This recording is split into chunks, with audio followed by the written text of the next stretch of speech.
Fala pessoal, tudo bem? Então, hoje eu irei explicar o que é programação orientada a objeto, tá? Vamos lá, o que é programação orientada a objeto? Programação orientada a objeto é um modelo de programação que se fundamenta na ideia de objetos, ou quais são representações de entidade do mundo real, possuindo atributos, dados e métodos comportamento. Ou seja, o que isso quer dizer? Quer dizer que a programação orientada a objeto é um modelo de programação na fundamentação de ideia de objetos, na ideia de objeto, ou seja, no mundo real a gente tem vários tipos de objetos, né? Temos celular, temos controle, temos televisão e por aí vai, muitos objetos. E na programação você tem como pegar esses esses objetos e criar uma planta, né? Para quem não sabe, uma planta lá de uma casa, uma estrutura e tudo mais, você tem como criar essa planta na programação, tá? E com elas tem alguns fatores. E quais são esses fatores? Você precisa dos atributos, que são os dados, e os métodos.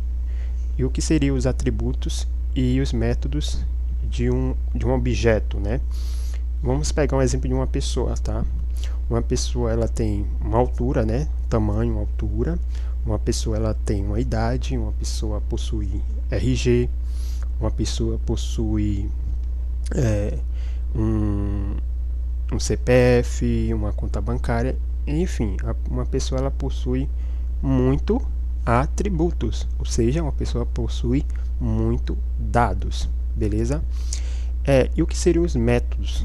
Os métodos seria as ações. Então, quais são as ações de uma pessoa? Uma pessoa, ela fala, né, como eu estou falando aqui. Uma pessoa, ela corre, uma pessoa, ela pula e por aí vai. Essas características da pessoa, elas são as ações, são os comportamentos, métodos, tá? Então, a gente tem os dados da pessoa e a gente tem os métodos de uma pessoa. Se a gente tem essas duas informações, a gente pode criar uma classe, tá? Vamos entender melhor o que é uma classe. A partir de uma classe, a gente vai poder criar um objeto. E o que seria esse objeto? Seria a pessoa. Vamos entender melhor. Vou passar o slide aqui. E aqui a gente tem uma imagem que representa muito bem. Só reparem um pouquinho aqui em cima que temos uma classe, tá? Chamada cães. E dentro dessa classe chamada cães, olha o que a gente tem. A gente tem outra imagem aqui e temos objeto cachorros. Reparem bem, classe cães, objeto cachorros. Você vê que está no plural, beleza? Isso é importante saber. E veja o seguinte, tem 3 cachorrinhos aqui. Aplicando o conceito que eu falei sobre pessoa para nesse exemplo aqui de cachorro, se aplica a mesma coisa. Um cachorro, ele tem um tamanho, tem uma altura. Um cachorro, ele possui também raça, né? Um cachorro, ele possui uma cor, tá? E essas informações que a gente tem desse cachorro seriam os atributos, tá? E quais seriam os métodos de um cachorro? Seria andar, latir, comer, dormir, pegar o osso. Então, reparem bem que esses métodos, né, essas ações de um cachorro, eles se aplicam para os outros cachorros também. Os outros cachorros, eles vão correr, eles vão latir, eles vão dormir, eles vão comer, pegar osso. Assim também os atributos. Reparem bem que os atributos também têm características, tipo, um cachorro, ele tem uma altura, um cachorro, ele tem uma raça, uma cor. Então, com esses valores definidos, a gente pode criar os objetos. Então, nessa imagem aqui, diz exatamente isso. Temos uma classe que chama cães, e dentro dessa classe cães, temos os atributos e os métodos, e dentro dela foram criadas os objetos, os que são os cachorros. Aí. Então, a partir da classe, a gente pode criar vários cachorros, né? A partir da classe cães, podemos criar vários cachorros. Vários, beleza? Vamos passar aqui e entender melhor o que é uma classe. A gente viu aqui ali o conceito de classe cães, objeto cachorro, mas o que é uma classe? Vamos lá, uma classe é uma unidade do sistema e dentro dela estão definidos atributos e métodos que são respectivamente as informações que uma classe pode armazenar e ações que elas podem desempenhar. Ou seja, é dentro da classe que a gente vai colocar lá os atributos e os métodos, tá? Então é a partir da classe que a gente pode criar os objetos, entende? Então os atributos e os métodos que a gente pega de uma característica de uma pessoa, de um cachorro, de um controle, etc., a gente coloca tudo dentro de uma classe, beleza? Seguindo aqui para o próximo exemplo, a gente tem aqui uma imagem explicando como funciona assim, um pouco por trás dos panos, né? Como seria? Temos aqui uma classe chamada sócio, e nessa classe chamada sócio a gente tem os atributos, tá vendo? Tá bem intuitivo aqui. E temos aqui o nome, CPF, RG, nascimento, telefone e endereço. E embaixo a gente tem os métodos, né? Cadastrar, confirmar, validar, alterar. Você vê que são as ações. Então na classe sócio, essa classe sócio, ela está criada com os atributos e os métodos. Com ela a gente pode criar o que? Os objetos. A partir da classe a gente pode criar os objetos. Aqui é o objeto Tiago, Marcos, Vitor, e todos esses objetos, Tiago, Marcos e Vitor, eles vão possuir os atributos e vão possuir os métodos também, tá? Isso é bem importante. Repare que aqui na classe a gente tem um nome, CPF e tudo, mas a gente o exemplo aqui ele não colocou tipo nome, Tiago, CPF do Tiago, RG do Tiago e tal. Por que não aconteceu isso? É porque a classe ela não pode ter um valor definido. A classe apenas precisa ter só os atributos lá vazio. O que vai preencher esses valores da classe é o objeto. Na criação do objeto você vai preencher os valores. É na criação do objeto que você vai dar um nome ao cachorro, é que você vai dar um nome à raça do cachorro, altura, enfim. E aqui é a mesma coisa, beleza? Vamos passar para o próximo exemplo aqui. Temos algumas informações a levar na hora de criar algum software, né? Criar alguma aplicação. Quais são elas? Vamos lá. Primeiro vamos entender os pilares da programação orientada a objeto. São os princípios fundamentais que sustentam a abordagem de um desenvolvimento de software. Ou seja, na programação orientada a objeto, a gente tem os pilares, é um modo de falar, né, um conceito assim que se diz que tem para uma criação de uma aplicação, seja ela o que for, tem que levar em consideração alguns fundamentos importantes, tá? E quais são esses fundamentos importantes que tem que ser levados na hora de uma criação de uma aplicação? Abstração, encapsulamento, herança e polimorfismo, tá? Esses 4 conceitos aqui são essenciais na hora de uma criação de um projeto, na hora de qualquer criação, né, de uma aplicação, software e tal. Você precisa levar isso aqui em consideração. Mas o que são eles, né? A gente precisa entender. Nesse slide aqui vou apresentar para vocês a abstração e o encapsulamento, tá? Vamos lá. Abstração. O que seria abstração? A abstração é o processo de identificar as características essenciais de um objeto e ignorar os detalhes irrelevantes. Por exemplo, ao modelar um carro em um programa, podemos nos concentrar em suas características mais importantes, como velocidade, cor e modelo, enquanto ignoramos detalhes irrelevantes, como a composição química do metal. Ou seja, o que seria aqui explicou muito bem, espero que vocês tenham entendido, mas eu vou enfatizar, dar melhor. Vamos pegar o exemplo de uma pessoa, tá? Exemplo de uma pessoa, você quer criar uma aplicação, você quer um aplicativo lá para o Play Store, só que esse aplicativo lá, ele vai receber os dados de uma pessoa, de algumas ou várias pessoas. Os dados dessas pessoas que você vai só receber é só apenas o nome, o CPF e o e-mail, tá? Beleza? É só 3 coisas, mas você sabe que uma pessoa, ela tem um tamanho, uma pessoa ela tem um RG, uma pessoa ela tem um título de eleitor, uma pessoa ela tem lá data de nascimento, uma cor e tal, e tal, e tal. Então a pessoa ela tem vários atributos, você concorda comigo? Então, quando você quer criar uma aplicação, você tem que pensar no conceito de abstração para você poder apenas abstrair daquilo que você precisa, tá? Se eu estou precisando, eu sei que a pessoa ela tem vários atributos, tem vários métodos também, mas eu só preciso apenas de 3. Então, se você precisa de 3, você está abstraindo, tá? Você está fazendo uma abstração para o seu programa, beleza? Então, o conceito de abstração é exatamente isso. E aqui no texto ele dá um exemplo do carro, né?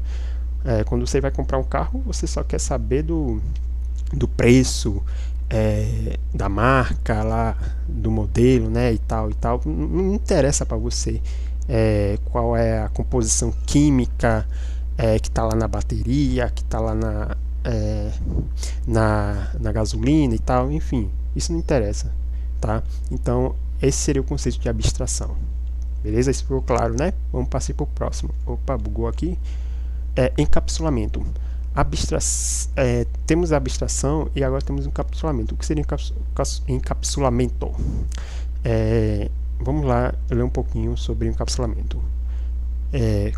Consiste em ocultar a implementação dos métodos e restringir acesso aos atributos, somente através de métodos internos. Para isso, precisamos que todos os atributos sejam privados, ocultados à classe. Ou seja, pessoal, a questão do encapsulamento é aquela questão de proteger a sua aplicação. Exemplo, vamos dar exemplo de você está criando sua aplicação, tá? Você está criando uma aplicação de um banco, tá? Você quer criar um banco. Imagine que na hora lá do saldo, o cliente, né, a pessoa comum, digamos cliente, que é a pessoa que vai estar lá, vai ter o acesso, né, à aplicação. Quando o cliente ter lá acesso à aplicação e conseguir alterar o saldo, imagine que loucura poder alterar o saldo diretamente. Então isso é perigoso, isso acabaria com sua aplicação não iria ser para frente, não iria para frente, enfim. Então o conceito de encapsulamento é exatamente esse: você proteger as informações, proteger do que o usuário possa acessar diretamente o código-fonte, né? Imagine lá o usuário acessando sua aplicação e do nada aparece uns códigos assim na tela, algumas coisas assim que você não entende, que o usuário não entende, né? Já que ele não é formado na área ou não é experiente na área e tal, ele não vai entender vários códigos lá, código-fonte aparecendo lá na hora que ele clica em um botão, na hora que ele envia alguma coisa e tal. Então o conceito de encapsulamento, pessoal, é exatamente daí, de você proteger sua aplicação, né, do externo, beleza? Então para isso você precisa criar a sua classe. Quando você vai criar a sua classe, você precisa deixar os atributos dela privado. Aqui tem um exemplo bem legalzinho aqui embaixo, ó. Privado, tá vendo? Private string nome. Ele está dizendo aqui que o nome está privado, o endereço está privado, a idade está privada. Ou seja, uma pessoa comum, eu digo comum cliente, tá? Uma pessoa cliente, ela não vai poder ter acesso direto à classe, ela não vai poder chegar lá e mudar, acessar o nome, acessar o endereço e tal. Beleza? Não diretamente, mas sim indiretamente. E para isso acontecer, existe outro conceito que vou explicar aqui no próximo slide, que é esse daqui, ó, getters e setter. Vamos entender o que são getters e setters. Getters e setters são métodos utilizados em programação orientada a objeto para acessar getters e modificar setters, os valores dos atributos de uma classe de forma controlada. Ou seja, pessoal, é com os getters e setters, né, que vão poder, digamos, não o cliente, mas um funcionário lá, um programador, eles vão poder ter acesso e modificar os valores dos atributos.